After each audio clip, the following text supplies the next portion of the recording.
Late August 1944, 06:15 hours. Observation poste 4, Pas de Calais, France. The morning report lay crumpled on the desk as German technical officers at Flak Regiment 155W struggled to comprehend the mathematics before them. The interception rates violated every principle of ballistic probability taught at Luftwaffe technical academies across the Reich.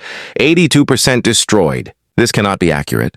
Through field telescopes, German observers had witnessed something that contradicted everything their intelligence services had assured them about Allied anti-aircraft capabilities. The V-1 flying bombs launched toward London in the pre-dawn hours were being destroyed at rates that defied explanation, not shot down by fighters making dangerous pursuit curves, not tangled in barrage balloon cables, but destroyed by anti-aircraft fire over the coastal gun belt. Shells were exploding with impossible accuracy around the missiles, somehow detonating near them rather than requiring direct hits.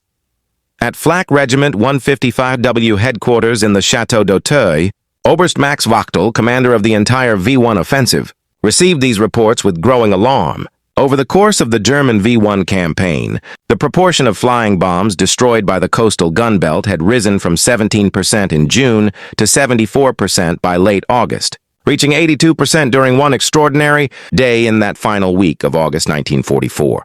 This marked the beginning of the most profound technological shock the Wehrmacht's weapon scientists would experience in the war.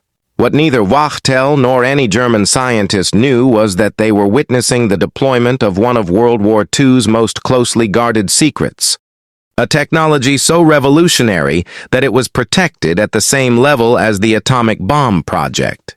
The proximity fuse, or VT, variable time fuse, as the Allies coded it, was systematically destroying Hitler's terror weapon with a precision that German physics said shouldn't exist. The vengeance weapon. The story began 10 weeks earlier, on June 13, 1944, exactly 1 week after D-Day. In response to the Allied invasion of Normandy, Hitler had unleashed his long-promised Vergeltungswaffe, vengeance weapon, against London. At 4:25 a.m. on June 13th, the first V-1 fell on London, landing in Grove Road in Bow, destroying a railway bridge and nearby homes. 6 people were killed, 30 were injured, and 200 were made homeless. The weapon represented years of German development.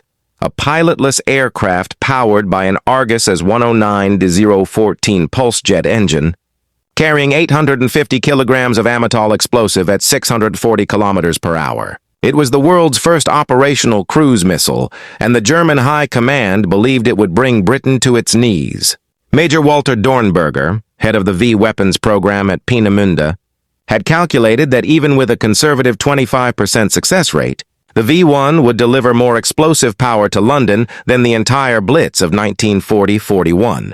Each V-1 cost approximately $5,000, Reichsmarks to produce, a fraction of the cost of a manned bomber mission, with no risk to aircrew. At the Peenemünde Army Research Center, German scientists had reason for confidence. They had developed advanced rocket technology, created operational jet aircraft, and now fielded the first cruise missile. Dr. Robert Lasser, who designed the V-1's control system, calculated that Allied interception was nearly impossible. The flying bomb traveled at 640 km/h at varying altitudes between 600 and 2,700 meters. British fighters needed speeds exceeding 650 kilometers per hour to intercept. To destroy it, they had to close within 200 meters, risking destruction from the explosion.